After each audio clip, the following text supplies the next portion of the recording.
Welcome, ladies and gentlemen, to my new video where we are going to be going over some more concepts you can look to utilize to improve your overall Swain play. Now, before we get into some gameplay particular examples, we're going to just be going over a very, very helpful tool, and that is leagueofgraphs.com, where you can search your summoner name in the top right.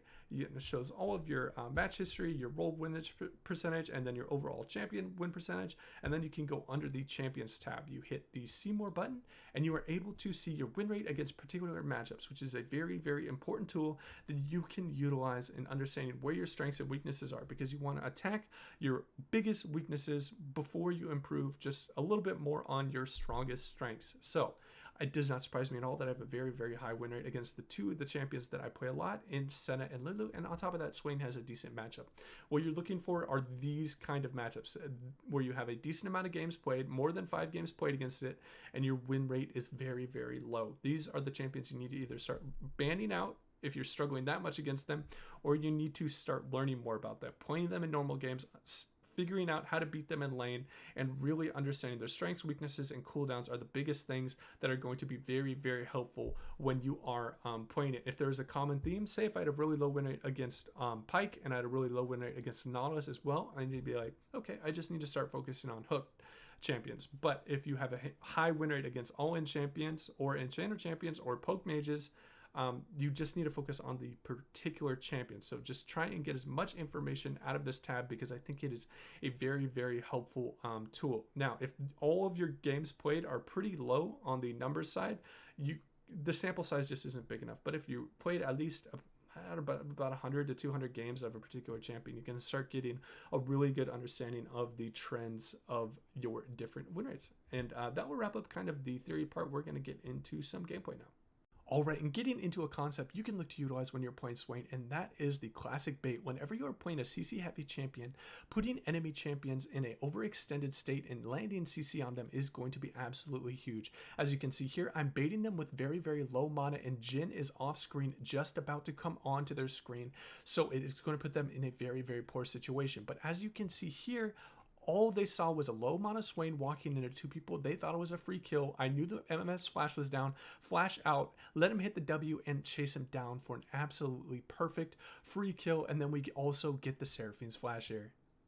All right, we're going to be going over the next concept, and that is his level 6 power spike. It is absolutely insane. Even against a pretty decent combo in Misfortune and Seraphine here, we are just going to be rushing in because I have my Zonias, I have my Ignite, and my ult. It is going to take at least a 3v2, if not a 4v2. I see the Nocturne up top with the Talon, and I just take any fight. I just start walking forward. Once I hit the root, that's an auto cast on my ultimate, and we win the trade.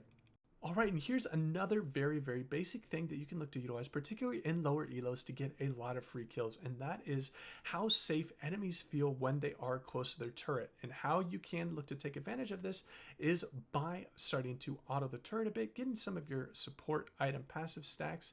I'm pinging a little bit because Nocturne does have ultimate and he is bot side, but once I see the Misfortune get hit by the W here and start overextending, looking for some trades, I start walking back a little bit, making him think that I'm a low threat, and then throwing my E on the enemy champion for a nice easy pick. They're a lot more likely to go into your E range when they are under tower, so always look for those very nice quick combos on the enemy champions. All right, we're going to go over a very basic combo. This works in anything below diamond that people just do not expect it. I don't know why. It's so simple. It's so stupid. But when you're winning the 2v2s, just ganking your own lane, not coming down lane, and just using the try can be a very, very effective way of getting a fight forced on the enemy champions. As you can see here, I know it's going to be a long extended trade, so I just start with my ultimate just to get the tick going, just so I can get a very nice ultimate. We get a nice pick on the Seraphine here, forcing the flash out with their E, and then I know I can tower dive the Misfortune because I have Zonias. I could probably take in 3 to 4 tower shots and still be able to kill her and get out. So you can look to utilize this very simple but free kind of kills you can get once you start snowballing. All right, and once the mid-game starts coming around, some more things you can look to utilize when you're playing with Swain is when you are a little bit ahead, as I am here, I am looking to just be a frontliner, because one of 2 things are going to happen. you are either going to get focused or you are just going to be able to create an immense amount of space. As you can see here, I am just running and trying to be in the front line as much as possible because I know if they focus me, I can just Zonias and I'm under very, very little threat. And I just want to be in my maximum range for damage, which is pretty much where I can hit a lot of Qs on the enemy target. If you didn't know, you do additional damage with your Q when you are closer to the target. All right, and getting into the next concept, we're going to be talking about how well Swain works with long-range poke. Because your W is allowing you to set up a lot of very easy skill shots on the enemy champion because they're going to be slowed is going to be very beneficial. So looking for a Swain pick when you have things like Jhin and Victor that can throw out things from long range can be a great way to get a lot of free kills. As seen here, we're going to be throwing out a very long-range W into a Jhin R into a Victor E and completely one-shot him from a very long range away. All right, and for the final tip, we are going to be going over once you get really, really far ahead, just being in the front line and being a distraction and making sure to get your R ticking on the enemy champions as well as proccing as many passives and getting close range Qs is going to be the best way to really put the game away.